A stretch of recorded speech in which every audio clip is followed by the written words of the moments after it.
જય દ્વારકાધીશ મિત્રો, સ્વાગત છે તમારું મારા આજના એક નવા મિની બ્લોગમાં। અને આજે સવારે હું બહાર નીકળીને જોયું તો પાણીની મોટર ચાલુ હતી અને પાણી તો એટલું મસ્ત આવતું તો કે વાત જ ના। અને એટલું મસ્ત પાણી આવતું હતું કે મને પણ થયું કે ચાલ હું પણ પગ ભીના કરી જ લઉં। પછી તો મેં પણ પાણીમાં પગ રાખી જ દીધા।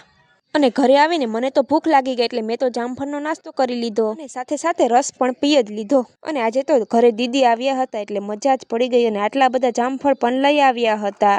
અને આજે દીદી આવ્યા હતા એટલે જીની પણ એટલી ખુશ હતી કે વાત જ ના પૂછો। અને પછી તો બાર થતાની સાથે તમે પહોંચી ગયા મારા મિશન તરફ અને આટલી બધી રસોઈ બનાવી નાખી। અને આજે તો ખેતરમાં પપ્પા દ્વારા ટ્રેક્ટર રાખવાનું કામ ચાલુ હતું અને સાત થતાની સાથે જ હું પહોંચી ગઈ મારા મિશન તરફ। અને આજે તો મારે જમવામાં ખાલી પાણીપુરી જ બનાવવાની હતી તો મેં ફટાફટ કામ ચાલુ કરી દીધું। અને વિડીયો કેવો લાગ્યો એ નીચે જરૂરથી કમેન્ટ કરી દેજો। વિડીયો ગમ્યો હોય તો લાઈક કરી દેજો। મોર મિની બ્લોગ જોવા માટે ચેનલને કરી દેજો સબસ્ક્રાઇબ। તો મળીએ કાલે કોઈ નવા મિની બ્લોગ સાથે, ત્યાં સુધી બધાને મારા હર હર મહાદેવ।